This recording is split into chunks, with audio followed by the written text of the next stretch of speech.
Cuando hay muchos hombres sin decoro, hay siempre otros que tienen en sí el decoro de muchos hombres.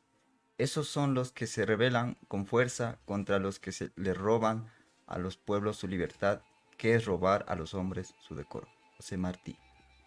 Con esta cita de José Martí iniciamos este nuevo programa de Tiempo Ahora. Tal vez se pregunten por qué estamos con estas gorras y con el retrato del Che, bueno, para los que pueden ver y los que también en el futuro van a ver en el en vivo en YouTube. Y bueno, ayer fue 26 de julio y se conmemoró otro año de el asalto al cuartel Moncada, que básicamente es, digamos, 69 años sería, el, sí. el inicio de la Revolución Cubana, ¿sí? Del proceso revolucionario cubano, digamos, ya en su fase más violenta, armada, etcétera. Y decidimos hablar sobre este tema. Entonces, ¿cómo estás, Brian? ¿Qué tal, René? Va a ser una experiencia bastante particular tratar de hablar sobre este tema y iremos viendo por qué.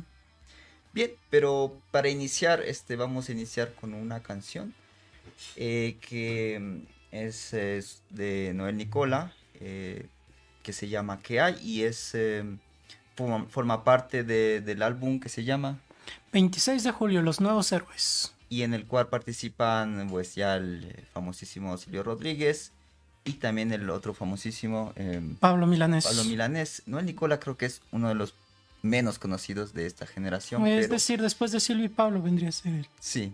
Pero bueno, vamos a ver. Adelante.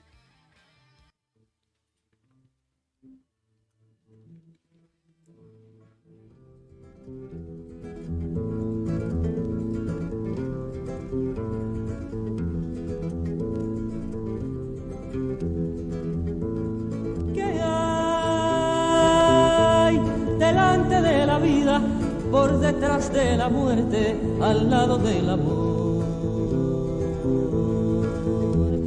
¿Qué hay? ¿Qué hay en una sonrisa? ¿Qué hay en una hoja escrita? ¿Qué hay en un reloj?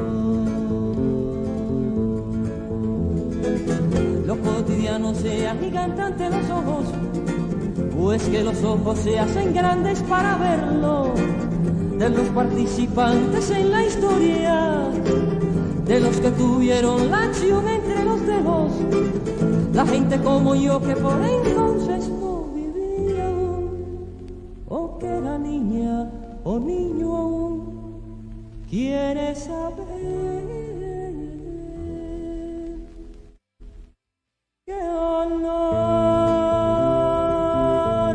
tenía la ropa limpia que se sintió en los dientes y cómo se sudó.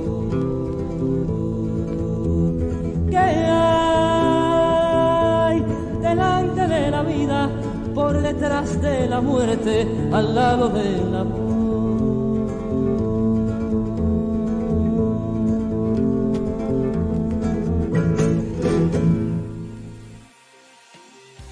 Bueno, con esta breve introducción musical iniciamos este programa de Tiempo Ahora. Y bueno, hay que hablar sobre el contexto en el que se da el 26 de julio, se asaltó al cuartel Moncada. Y el contexto es bastante interesante y uno creería que tal vez constituye un suceso coyuntural o tal vez un proceso que no tiene que ver con una historia más larga, pero en realidad no es así. Para esto hemos revisado el texto del autor. ¿Cuál es el autor? Germán Sánchez. El texto se llama Simplemente el Moncada, Asalto al Futuro. Que hay que señalarlo, es un texto que se diferencia de la clase de textos que por lo general hemos venido utilizando en otros programas, porque los textos que hemos utilizado, digámoslo, son ya de producción historiográfica, es decir, historiadores que ya con cierto paso del tiempo tratan de elaborar una investigación y digámoslo, revisan fuentes y ofrecen una interpretación o explicación de los fenómenos históricos de los que se están ocupando. Y en el caso de este texto hay que señalar que si bien digámoslo, es una retrospectiva, pero no es tanto como una retrospectiva que le haría a un historiador, sino que más bien es un texto, por un lado, no demasiado lejano a los acontecimientos. Es decir, este texto es de 1969, es decir, apenas 10 años después del triunfo de la revolución y menos de 20 años después de que se produjera el asalto a Moncada. Y por este mismo hecho, este texto, si bien tiene, digamos, lo miras de revisión y de recuento histórico, ante nada pretende ser, digámoslo, una, ¿cómo decirlo? Una reivindicación, digámoslo, del carácter revolucionario que tuvo el suceso del asalto al cuartel de Moncada del 53, rechazando otras hipótesis que apuntarían a que este suceso fue, digámoslo, una intentona romántica no preparada, por un lado, y por otro lado que fracasó porque las condiciones materiales no estaban en ese momento. Y aquí se nota claramente, digámoslo, de que este mismo texto surge en un contexto en el cual todavía están a fuego vivo los debates en América Latina, digámoslo, sobre cuál era la ruta y el camino a tomarse para llevar a cabo la revolución, porque ese texto es claramente crítico, al menos con las digámoslo, con los planteamientos asociados a los comunistas Sí. de la Tercera Internacional, más específicamente con Stalin. Creo que esto me pareció bastante interesante, porque uno tiende a pensar, creo que más por los lugares comunes, ideas que se han vertido sobre Cuba y sobre la historia cubana y sobre la revolución, de que el acontecimiento tiene mucho que ver con el movimiento comunista, y que los promotores fueron ellos, porque claro, obviamente después del triunfo de la revolución, Cuba se vino en esta corriente, pero en este momento no tiene nada que ver. De hecho, incluso el autor dice que los mismos comunistas latinoamericanos criticaron el hecho del asalto, lo vieron como un fracaso y ni siquiera lo avalaron. Entonces no tuvo una trascendencia, de hecho, para ellos, no así para, claro, los promotores de este hecho. Y lo menciona Fidel Castro en México, cuando se encuentra en un discurso frente al monumento de los niños héroes que fueron precursores de la independencia Me mexicana. parece que era de Martí la estatua. No, los niños héroes de... Menciona a los de niños héroes de Chapultepec, Sí, pero sí. la estatua es de José Martí. Sí, claro, pero él menciona a los niños los niños héroes de México, la defensa, perdón, no de la independencia, la defensa del Chapultepec, es decir, de la agresión cuando Estados Unidos invade México en 1848, y la guerra de 1848, y llega hasta Chapultepec. Chapultepec es defendida por estos jóvenes de la agresión yanqui. Entonces, más o menos Fidel hace esa alusión de los niños héroes, de este México, comparando con los héroes, que lo dice así, del asalto a cuartel de Moncada, y que él en este momento dice, no se ha tomado en cuenta la magnitud de este hecho, y que es necesario recordarlo, es necesario señalar que es un hecho importante, ¿no? Ya en este tiempo, ya en este periodo donde básicamente Fidel Castro estaba en México exiliado, y volvería ya para el proceso ya armado revolucionario más tarde, al final de los 50, ¿no? Entonces el autor señala dos dimensiones de este hecho, ¿no? Dice uno que inicia en 1953, y que básicamente es como más cercano a este hecho, y otro que hace un recorrido mucho más largo, ¿no? Mucho más largo en cuanto a todas las luchas, la lucha cubana por la independencia, desde el siglo XIX, finales del siglo XIX, y en el siglo XX, por dejar esta influencia de Estados Unidos, y por tener una línea política mucho más cercana, digamos, a la población, ¿no? Y aquí pues hay grupos políticos diferentes, ¿no? Los que se aglutinan alrededor de estas ideas. Uno de los que más, uno de los que iniciarían o donde se formarían personas como Fidel Castro es, si no me equivoco, el PPC. Ya, tan solo antes de que empieces, digámoslo, con el recuento histórico como tal, creo que era importante un poquito detallar un poco más lo que acabas de señalar, digámoslo, los planos en los cuales se desenvuelve, digámoslo, el texto. Como tú has señalado, hay varios planos. El primero es claramente el que resulta, digámoslo, desde una perspectiva posterior, es decir, el asalto al cuartel Moncada del 53 como el inicio del proceso revolucionario cubano, que sería el primero y el más obvio, pero el autor también sitúa otros planos en los cuales hay que explicar el conjunto de acciones que empiezan a partir de entonces. El que tú has señalado, digámoslo, de la historia de Cuba, que, digámoslo, mínimamente habría que remontarlo a la derrota revolucionaria que hubo en la década de 1930, una iniciativa revolucionaria en la década de 1930, el plano mucho más extenso, que es, digámoslo, ya con una perspectiva de pensamiento histórico en el cual se situaría una tradición, no tradición, pero digamos un pensamiento centenario ligado a la figura de Martí y al ideal de independencia en Cuba,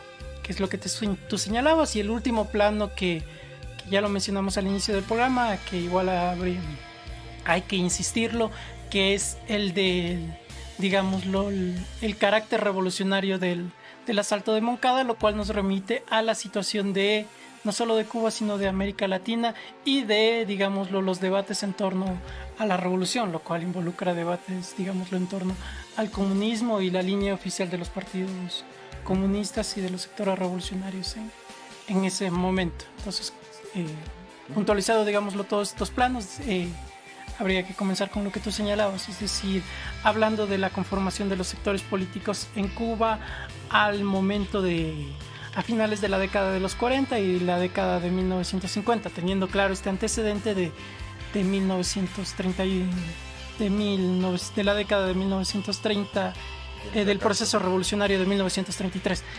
que lo primero que habríamos que mencionar de este proceso revolucionario surgió un partido que se llama para fines prácticos lo vamos a llamar aquí simplemente como el Partido Auténtico, que surge de esta lucha del proceso revolucionario. Entonces, de este partido, posteriormente en las lides políticas, finalmente va a haber el triunfo del Partido Auténtico. Y llegan, el ortodoxo es una separación del Partido Auténtico. Okay. Entonces, del Partido Auténtico logra llegar a la presidencia con Ramón Grau, de 1944 a 1948. Pero lo que sucede es que este gobierno, digámoslo, no llenó ni de lejos, ni de cerca, ni de lejos, digámoslo, las perspectivas revolucionarias o de transformación social, por lo menos digámoslo así, que se tenían, y fue a tal punto que...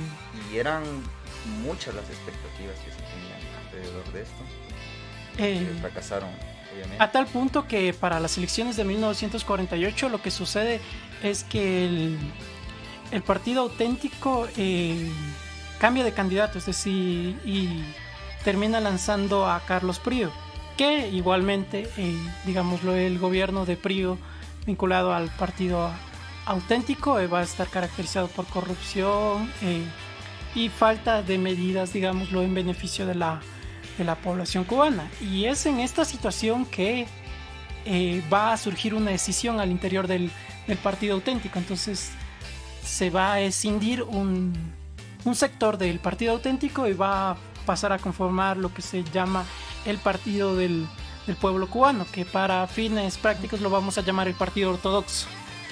Partido Ortodoxo separado del Partido Auténtico, y que inclusive llegaría a lanzar un candidato propio en 1948, es decir, ya separado del Partido Auténtico y de la mala administración de Ramón Grau. En este tiempo, menciona el autor, hay como una dispersión en cuanto a las ideología, especialmente en la clase obrera. Es decir, no hay, no hay como, hay como una desesperanza, lo marca así el autor, y como hay como, se puede decir, un escenario anárquico, ¿sí? En donde pues está lleno de, digamos, de cuestiones como el bandolerismo, la demagogia, etcétera, ¿no? Y también incluso los movimientos sindicales están cooptados por ciertos poderes. Y es en este contexto que se desarrollan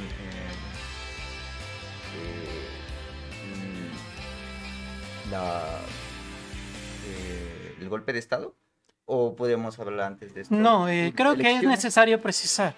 Es decir, tenemos en 1948 que se van a producir las elecciones una vez que ha sido, digámoslo, un fracaso el gobierno del partido auténtico, el gobierno de Grau y del partido auténtico. Entonces, en este escenario ya es cindido el partido ortodoxo. Lo que tenemos son elecciones en las cuales el partido ortodoxo que Clam propone una línea denunciando el incumplimiento del el proyecto revolucionario originalmente asociado al partido auténtico, y obtiene una votación considerable, pero con todo en el 48, como hemos señalado, vuelve a triunfar, digámoslo, el partido auténtico, y en este momento ya está abandonada toda perspectiva revolucionaria del partido auténtico, en el cual, y con ello también se pierde ese prestigio que llevaba de ser, digámoslo, la encarnación de ideales del proceso revolucionario de la década de los 30. Y en ese momento, digamos, lo que tú señalabas, es decir,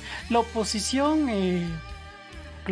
al partido auténtico estaba dispersa, lo que tú señalabas con el término de anarquía, y digámoslo, la única fuerza que parecía representar, digámoslo, una alternativa digámoslo, al desastre del partido auténtico era el partido ortodoxo, que estaba liderado por aquel entonces por Eduardo Chivas. Y tenemos que, digamos, el abandono de toda perspectiva revolucionaria del partido auténtico queda consolidado cuando tiene forma coalición con los partidos tradicionales, es decir, con el Partido Liberal, con el Partido Demócrata y con el Partido Republicano.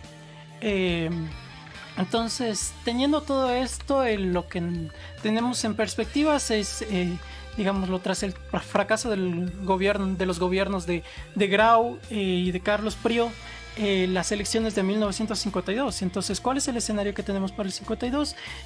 Un escenario en el cual, ante el desprestigio del partido auténtico, todas las perspectivas apuntaban a un triunfo del partido ortodoxo.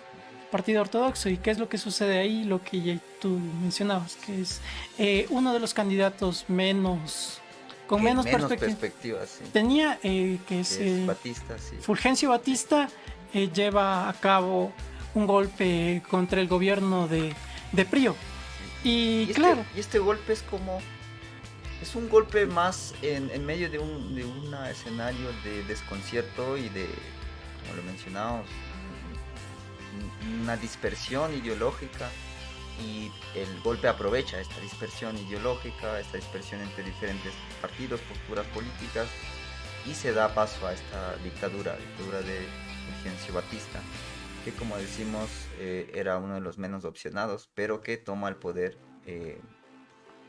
por la fuerza, ¿no? Uh-huh. Y pues ya aquí hasta pues es evidente el escenario en el cual Cuba está especialmente influenciada por ciertos factores y alineada a ciertos factores, a ciertas clases políticas, a cierta clase política, a cierta clase económica, y especialmente a Estados Unidos. De hecho, Estados Unidos fue uno de los promotores del golpe, ¿no? Entonces, como decimos, había una indiferencia popular en los primeros días de este golpe, y Aquí Mm. el autor describe todos No hay los... indiferencia, es más bien una cuestión de indefinición, porque aquí la cuestión clave de la cual vamos a hablar a continuación es cuál es la postura que toman todos los actores políticos ante el hecho de instaurarse una dictadura, y es a partir de esta toma de postura del hecho de la dictadura de Batista que se va a definir el carácter que va a adquirir los jóvenes que, digámoslo, la particularidad y el carácter revolucionario de los jóvenes que llevaron a cabo el asalto al cuartel de Moncada. Ujú. Entonces, aquí el autor describe, como disecciona todos los grupos de oposición que se encontraban en este momento frente a este hecho, al hecho de la dictadura de Batista, ¿no? Uno de ellos, por ejemplo, son los universitarios. Desde típicamente creo que de las universidades en general en el mundo, especialmente en Latinoamérica, pues obviamente existe una oposición a este tipo de gobiernos más autoritarios, etcétera. Otra oposición era a partir de del partido, ¿no? Del partido ortodoxo, y del cual también se empieza a escindir, ¿no? ciertas facciones. Ya, sí, sí, sí. Ciertas facciones, ¿no? Y una facción es mucho más revolucionaria, y forma parte de esta facción, por ejemplo, está Fidel Castro. Ya, ahí un momento. Creo que antes de hablar, digamos, lo del sector del partido ortodoxo, porque no es ni siquiera cualquier sector, sino específicamente personas ligadas a las juventudes ortodoxas. A las juventudes ortodoxas, porque hablar a partir de aquí de Fidel Castro en este momento es hablar, y de todas las personas que participaron con él al asalto de Moncada, es hablar de miembros de las juventudes ortodoxas. Eso dejémoslo sentado desde este momento.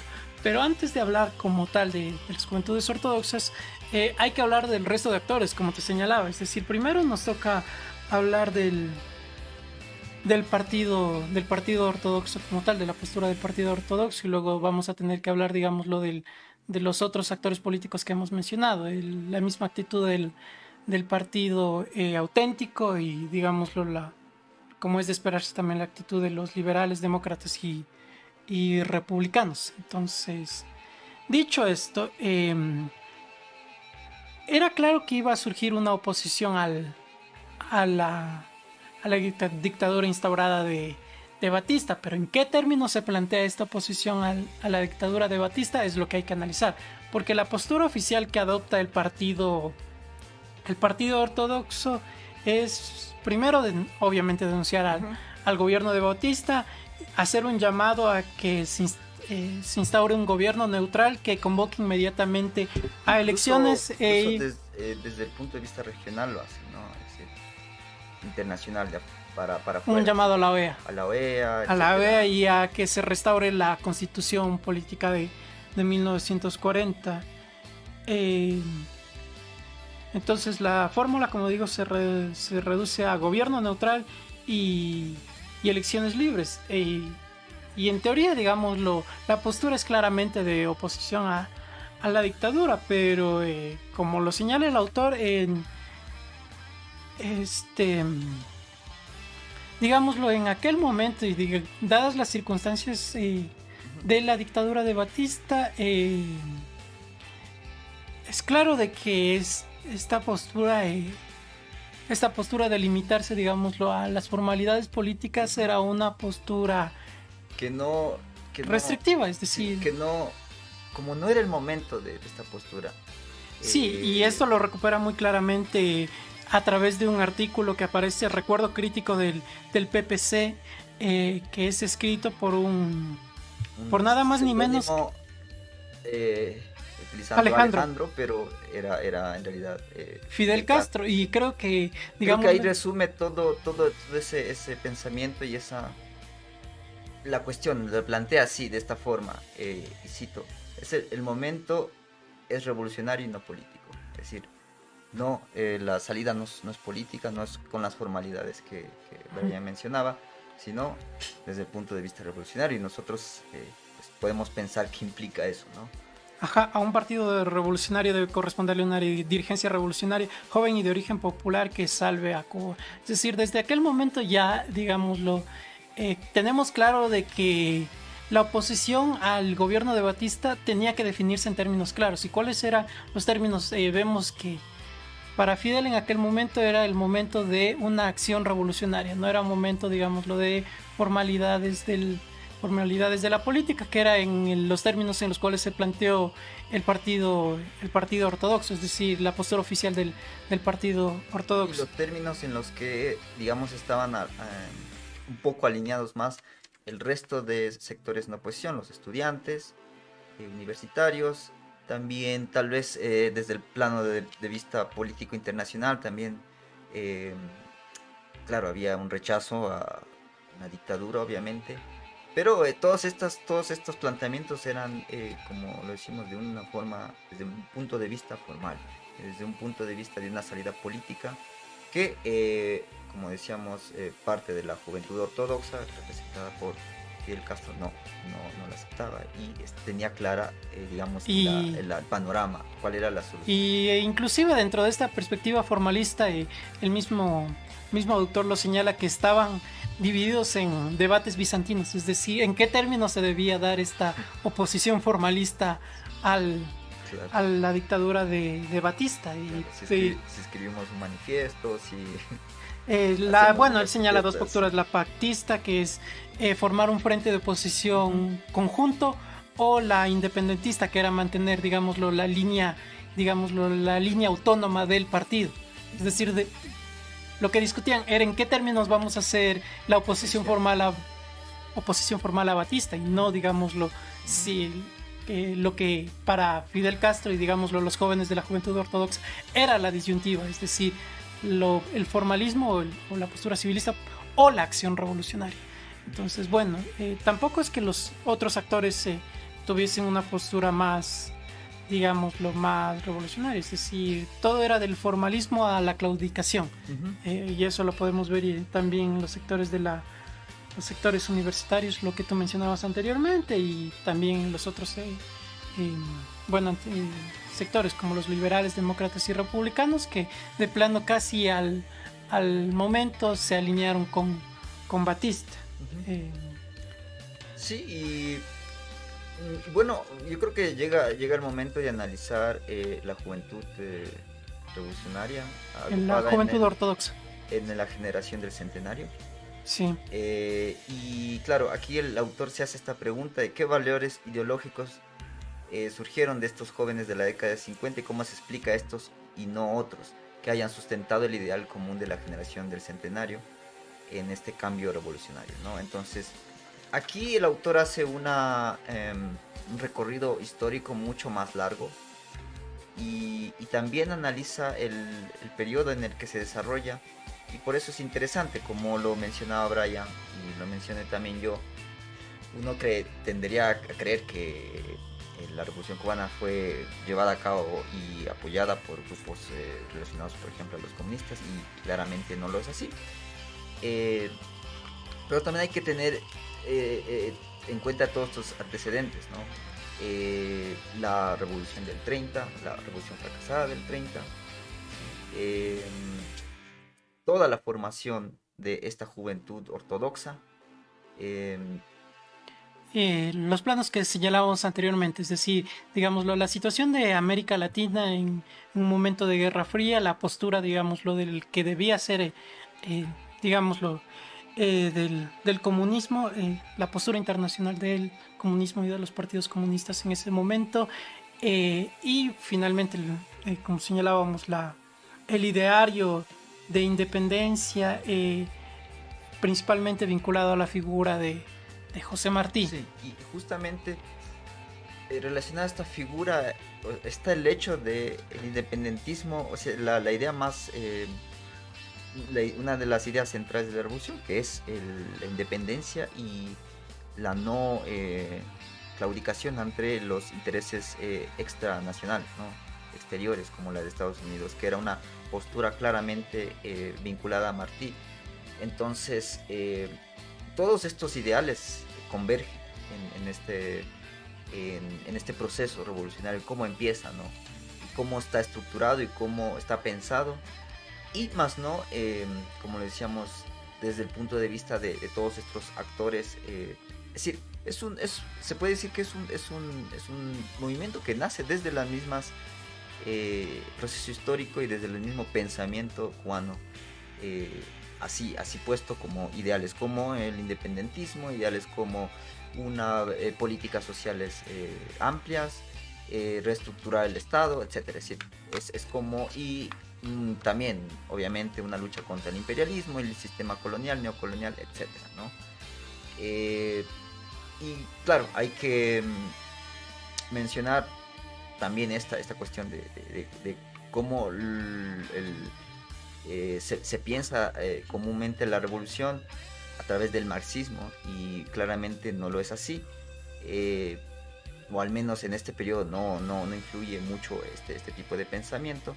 No sé si no influya, pero como señalábamos anteriormente, es decir, lo que hay que tener en claro, y esto me parece bastante importante que el autor lo señale, es de en qué escenario se sitúan los debates sobre la acción revolucionaria en aquel momento en América Latina, y por qué, digamos, cómo debía llevarse a cabo el triunfo en países, utilizando términos de la época, subdesarrollados. Es decir, cuál era el curso revolucionario a seguir en los países subdesarrollados. Y es claro que para tratar de responder eso hay que remitirnos a la postura oficial de los partidos comunistas de la época, y hay que remitirnos a las posturas del Comintern, de la Internacional Comunista, del Comintern, y específicamente de lo que del escenario que había surgido en el contexto de la Guerra Fría. Es decir, tenemos todos estos antecedentes que vienen desde el ascenso al poder a Stalin en la Unión Soviética,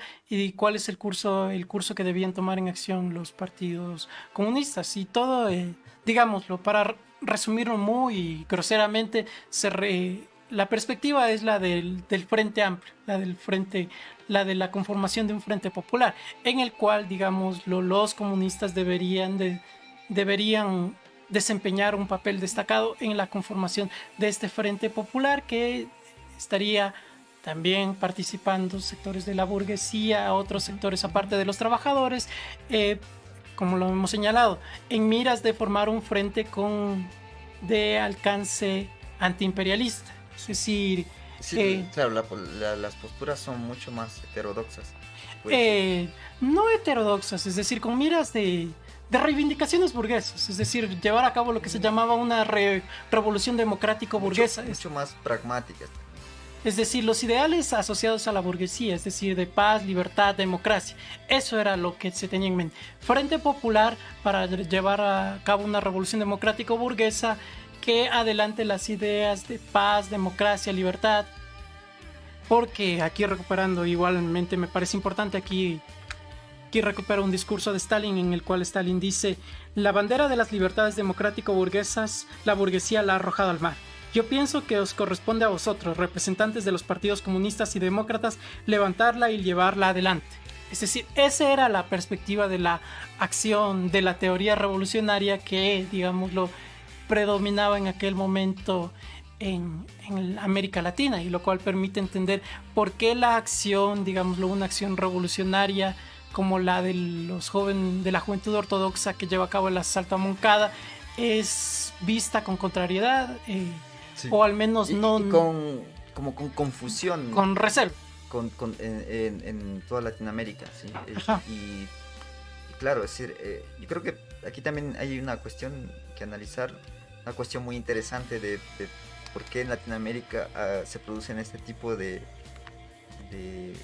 hechos en los que al parecer pues muchas cosas no tienen sentido, o no tienen sentido desde el punto de vista de cómo se han planteado teóricamente, ¿no? Y creo que eso es una constante en Latinoamérica, sucedió en Cuba, y claro, la revolución cubana desde este punto de vista constituye una sorpresa para muchos actores, incluso para el mismo Estados Unidos. Y claro, es en el medio de cómo se produce esto, de este desconcierto, que luego, claro, ya toma un rumbo totalmente, no totalmente, sino un rumbo tal vez un poco distinto al cual se planteaba, en el cual ciertos actores estaban apoyando y luchando ahí, ¿no? Y es cuando se produce el asalto al cuartel de Moncada. El asalto de Moncada. Entonces, hablamos ya como tal del asalto a Moncada. Muy bien. Entonces hemos visto, digámoslo así, cuál era la situación política y cuál era la postura que habían tomado los distintos sectores políticos antes de la dictadura de Batista. Tenemos desde la postura oficial de los ortodoxos, de una oposición formal, hasta la disgregación de los auténticos, que algunos marcharon al exilio y otros se alinearon con Batista. Y tenemos, digámoslo, también la alineación con la dictadura de Batista de los liberales, demócratas y republicanos. Entonces, lo que nos toca ante este panorama, ¿de qué otra manera se puede definir de la acción de Moncada sino como una ruptura total con las estructuras y normas políticas imperantes en el país? Es decir, la acción de Moncada es un rechazo y una acción abierta en contra del sistema político. Quiero recordar que este capítulo se llama Toda revolución tiene su Moncada, como la canción lo dice. La canción Todo hombre tiene su Moncada, creo que me parece que es la de Silvio Rodríguez. Justamente es por esto, es porque era necesario un golpe así para demostrar esta ruptura frente a los procesos tradicionalistas de oposición formal, ¿no? Está en cuenta esta idea, no es improvisada, como lo mencionaba ya también el autor, como lo hemos mencionado, no es una aventura romántica, constituye justamente este rompimiento con el proceso. Y aquí esto igualmente nos va, bueno, después lo vamos a detallar, pero igualmente nos va a remitir a una discusión. ¿Estaban planteadas las condiciones objetivas materiales en ese momento? Digamos, lo cual era la conciencia de los sectores de la población cubana ante este suceso. Y es, bueno, y ahora lo adelanto, si es que no alcanzamos a detallarlo posteriormente. Es complicado tratar de responder estas cuestiones, porque no se trata de decir, bueno, si es que esto no pasaba. Por eso es que no me gusta, me resulta complicado. Me resulta complicado hablar de las ucronías, porque el juego del qué hubiera pasado sí niega, digámoslo, el factor creativo que tiene las contingencias también, porque, digámoslo, hay las cosas que ya sabemos, es decir, los antecedentes, el escenario planteado, los actores que están en juego, pero, digámoslo, las contingencias. O sea, también entra en juego bastante la cuestión de las contingencias en el proceso histórico. Entonces, aquí lo que tenemos es que en el 53 fracasó el intento revolucionario, pero en el 56, hasta el triunfo en el 59, triunfó la revolución. Y aquí un poco a jugar de qué habría pasado si es que el Moncada hubiese triunfado. Si bien también, digamos, lo trata de... cierra, digámoslo, este elemento creativo y de ruptura mismo que tenía el acto de Moncada. Es decir, era una creación en ese momento y en ese momento de creación eran cosas que se estaban poniendo en juego y en las cuales solo se podía vislumbrar qué era lo que podía suceder. Pero bueno, volviendo al asalto a Moncada. Entonces... Sí, bueno, el cuartel de Moncada, como muchos lo sabrán, está ubicada en Santiago de Cuba. Sí, en la provincia de Oriente. ¿Y por qué es atacado? Ya, estamos en 1953 y claramente es el 26 de julio. Entonces la acción era tomar por asalto el cuartel Moncada y también el cuartel Bayamo. Entonces, digámoslo, era por un lado la idea de la importancia de la provincia de Oriente como sector, como lugar clave para un inicio de un proceso revolucionario. El segundo aspecto era que el asalto al cuartel tenía la finalidad de entregar armas al pueblo de Santiago y Bayamo. Bayamón. ¿Qué? Bayamón. Bayamo. No, Bayamo. ¿Es Bayamón? No, es Bayamo. Ya. Y para constituir un frente sólido que fuese respaldado por Sierra Sierra Maestra, digámoslo. Esas eran las miras que O tenía. sea, ya se planteaba lo de Sierra Maestra. Es decir, como espacio de acción, sí. Y que esto englobaba varios O sea, sectores. igual no Un es una programa. coincidencia que Ujú. se haya luego producido de esta Ajá. forma. Entonces es un programa amplio que tiene que tiene en mira a los sectores como obreros, campesinos, pequeños burgueses y capas medias urbanas. ¿Y por qué una acción revolucionaria en ese momento? Porque, bueno, al menos desde la perspectiva de Fidel, había un descontento popular que hacía plausible y necesaria la acción revolucionaria, es decir, la acción armada. La acción armada, es decir, si es que decidieron tomar por asalto el cuartel y lo hicieron porque creían que la población estaba convencida y tomaría las armas cuando tuviesen acceso a ellas. Por eso una frase, no lee, que dice Fidel: a ese pueblo cuyos caminos de angustia están empedrados de engaños y falsas promesas, no le íbamos a decir, te vamos a dar, sino, aquí tienes. Lucha ahora con todas tus fuerzas para que sea tuya la libertad y la felicidad.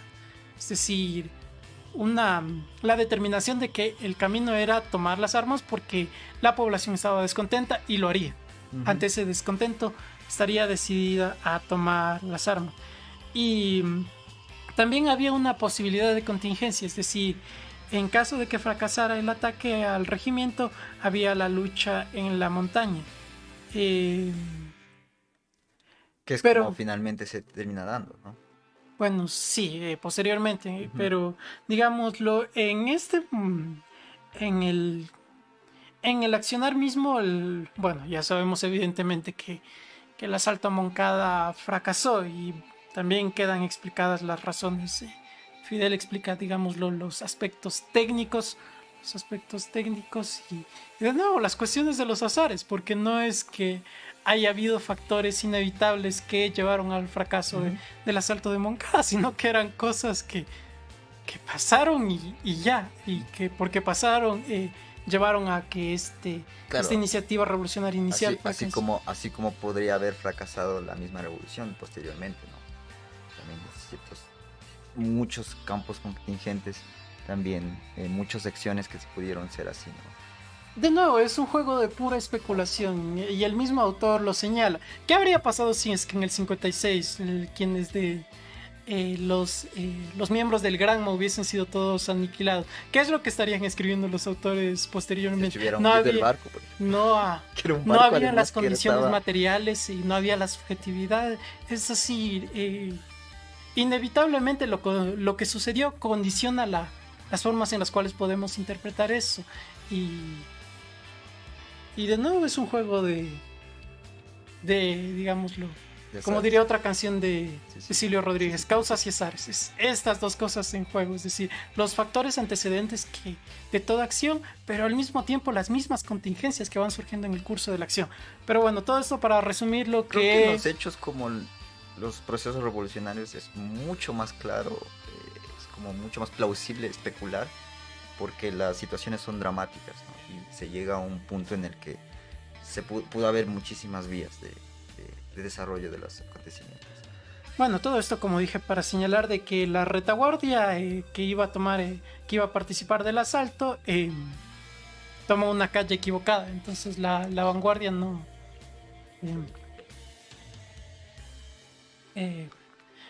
simplemente estuvo enfrentada a la situación y después que además se produce un choque con una patrulla que si hubiesen pasado poco antes o poco después no se habrían encontrado con esa patrulla. Entonces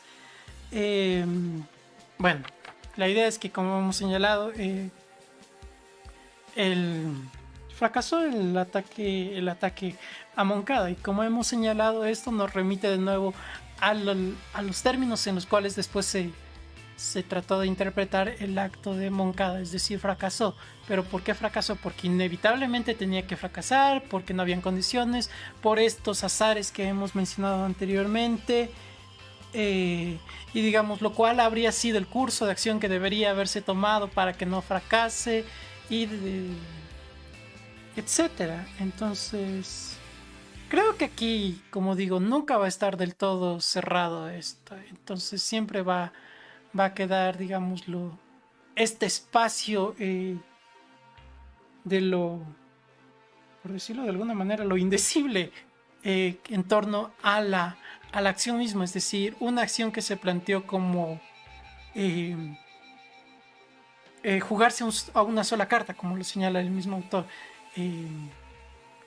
La determinación de tomar una acción que quebrara, digámoslo, la situación, que quebrara y que irrumpiera en medio de la situación. Pero y yo creo que hay que pensar también que el ataque fallido le da mucho más prestigio al movimiento, ¿no? En todo caso, sí. Y bueno, más que la Y cuestión del prestigio. hace que Fidel sea ya una figura después de esto muy visible, ¿no? Y más que la cuestión del que está la cuestión del prestigio, pero digámoslo, un acto que se manifiesta claramente como una ruptura frente al orden de aquel momento, un acto que no pretende acomodarse al orden que estaba en ese momento, sino que irrumpe en ese momento para rechazarlo y para tratar de transformar y crear algo nuevo. Digámoslo, esa es ante todo la significatividad del asalto a Moncada, es decir, que haya fracasado es una cosa, pero digámoslo, lo que hace que adquiera significatividad, que se vuelva significativo este acto en lo posterior, es, como lo hemos señalado, una ruptura, un acto que rompe y que rechaza el orden anterior, que no pretende acomodarse a la situación anterior, sino que pretende crear una nueva situación, que es, digámoslo, lo que finalmente se terminaría reivindicando con el triunfo de la revolución en el 59. Entonces, lo que tenemos es que evidentemente el acto de Moncada tuvo impacto, tuvo repercusión, y la dictadura de Batista, por un lado, tuvo impacto en la dictadura de Batista, porque en primer momento, porque para empezar, quebró, digámoslo, cualquier tentativa de formalismo de legal legal que hubiese pretendido tener Batista, porque a partir de aquel momento, digamos, lo reprimió claramente, reprimió mucho más claramente, y digámoslo, inclusive los mismos intentos de acallar lo que había sucedido en Moncada. Entonces, y también llevó a que otros sectores, digámoslo, manifestaran claramente su actitud de formalista de alineación al orden, inclusive denunciando a los revolucionarios de... Pero aquí ya se plantea un escenario en el que claramente ya hay unos bandos mucho más definidos. Es decir, hay solo dos posturas. Claro. O te acomodas al orden sí, que está con Batista, o de eso. plano que es claudicar, o de plano aceptas de que la única acción posible en ese momento es una acción revolucionaria. Sí, porque además tienes la represión que hace que mucha gente se cambie a este otro bando, ¿no? Sí. O al uno al otro, pero no hay medias tintas, ¿no? Ajá. Entonces, una vez sucedido lo de Moncada, lo que queda es, como lo señalaba Fidel, una lucha ideológica, una batalla ideológica, y creo que en esto juega un papel clave aquel documento ya paradigmático de Fidel, que es La historia me absolverá. Sí. Documento en el cual, de nuevo, es decir... Pensé que lo había dicho después. No, es poco después del asalto a Moncada, es decir, es su alegato de defensa. La historia me absolverá, que muchos lo han replicado hasta el cansancio. Bueno, pero digámoslo... Pero es una frase muy potente, digamos. Sí. Y en ese contexto, sí. Sí, es decir, recuperando de otro discurso de Fidel, que revolución es sentido del momento histórico, es cambiar todo lo que tiene que ser cambiado. Pero bueno, como digo, es complicado hablar de estas acciones que se manifiestan como una clara ruptura, porque, insisto, puedes hablar de los antecedentes, de los elementos que estuvieron antes, pero las acciones de ruptura implican necesariamente tratar de abrir un nuevo escenario, y siempre en un nuevo escenario va a estar este espectro de la incertidumbre de cómo se va a ir, cómo se va a ir forjando lo que se está creando. Entonces, y aquí podemos también remitirnos a lo que hemos hablado anteriormente, la Revolución Francesa. Uh-huh. El capítulo anterior. Entonces, no sé, que aquí tienes, digámoslo, varias maneras que podrías tratar de acercarte a este hecho. Por un lado, una perspectiva teleológica de decir, bueno, la revolución triunfó, entonces, ¿por qué triunfó? Debemos encontrar todos los antecedentes del triunfo en esto, en estos hechos de aquí.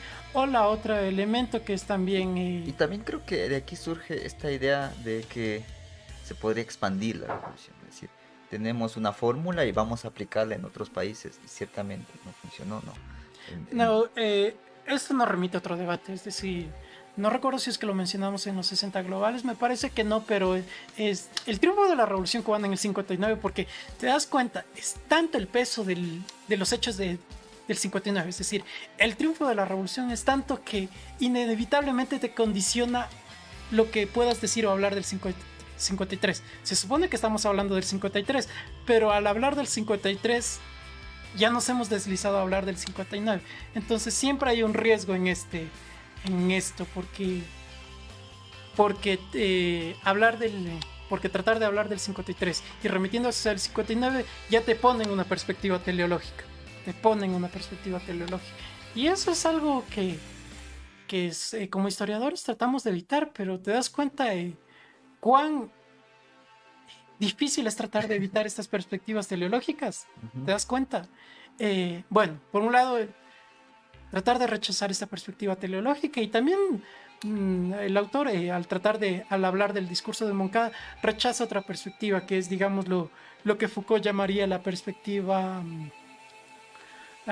de los orígenes. Los orígenes gloriosos, ¿no? Ajá, tratar de hallar pistas, un germen a partir del cual se va a ir desarrollando. Muchos de los orígenes son arbitrarios. Y en este caso contingentes. Nada gloriosos. En este caso contingentes, creo que ese es el factor clave. Y en todo caso, me parece importante citar este fragmento, porque aquí ya no solo hablaríamos del texto de Fidel de La historia me absolverá, sino de la misma perspectiva del autor que está escribiendo sobre La historia me absolverá, que dice: y si se entiende esta expresión con el criterio de que la anima, me atrevo a concluir el juicio. La historia me absolverá estaba predicha ser por dos razones: la gesta heroica del Moncada, que la aseguraba con el cemento histórico más sólido y trascendente, la sangre y la inteligencia de la estrategia acertada de la línea armada, y por una segunda razón definitiva: Fidel Castro no había muerto en el combate. Es decir, a eso se resume, digámoslo. Claro. A eso se resume, digámoslo. Si Fidel hubiera muerto, o sea, es otro cantar, ¿no? Ajá. Pero bueno. Con todo esto, vamos a tratar de sintetizar brevemente cuál es la significatividad de La historia me absolverá. Es el alegato de defensa que Fidel Castro presenta, digámoslo, una vez fracasado el asalto a Moncada, y tiene que entenderse como un programa de revolución, es decir, es a partir de que digámoslo, bajo este marco de lucha ideológica que habíamos señalado anteriormente. La historia me absolverá pretende ser un plan por un lado, pretende ser un análisis de la sociedad cubana en aquel momento, y pretende ser, digámoslo, una forma de movilización popular, de ahí la lucha ideológica, es decir, de tratar a través de las ideas de movilizar a la población. Y por último, de definir, digámoslo, ese sector de vanguardia que se estaba configurando, de los que habían sido la juventud ortodoxa, y, digámoslo, el líder de esto, Fidel Castro. Y en todo caso, la historia me absolverá podríamos sintetizarlo como de nuevo parafraseando un poema, un arma cargada de futuro. Eso, nada más que eso. Bien. Entonces, con esto creo que podemos simplemente cerrar, y creo que esto era lo importante. Creo que esto es lo que rescataría de todo lo que hemos hablado de este momento. Porque bueno, evidentemente todos conocemos de la Revolución Cubana. Quizás menos personas conozcan del Granma, de Sierra Maestra y del triunfo en el 59. Bueno, todos hemos oído hablar de Fidel y del Che, etc. Y el mismo hecho de que estamos con gorras del movimiento 26 de julio del 56, que estamos con un retrato del Che, al cual Fidel todavía no conocía en el 53. ¿Cuál santo? Ajá. Fuera. Pero claro, No En todo participó caso, en este asalto. ajá, pero estamos hablando de cosas que vinieron antes y que todavía no está, que vinieron antes de todo lo que conocemos de la Revolución Cubana. Pero que es importante mencionarlas, y en el caso de Moncada, como hemos señalado, porque es más allá del triunfo, de que hubiese triunfado o del fracaso como ocurrió, la relevancia de este hecho es, como hemos señalado, que marca un momento de quiebre al ser un rechazo abierto al orden político y a la dictadura de Batista. Marca el camino y señala de que la revolución era una posibilidad en aquel momento y que como posibilidad finalmente se terminó desarrollando y terminó triunfando. Claro, porque si no se daba, tal vez el gobierno de Batista obviamente no iba a adquirir este carácter mucho Ajá. más represivo, ¿no? Ajá. Lo cual ya empieza Y a más allá de definir. que fuese de represivo o no, es decir, el asalto a Moncada creó un nuevo escenario, y un nuevo escenario en el cual la lucha armada era una posibilidad. Era, sí, una una posibilidad que finalmente se dio. Ajá. Y bueno, esto ha sido todo en este capítulo de Tiempo Ahora. Esperamos la próxima ocasión. No se olviden escucharnos y suscribirse a todas nuestras plataformas. Y bueno, la próxima emisión vamos a hablar sobre la independencia de Bolivia y vamos a tener una invitada. Así que eso es todo por ahora. Muchas gracias. Hasta pronto. Hasta pronto.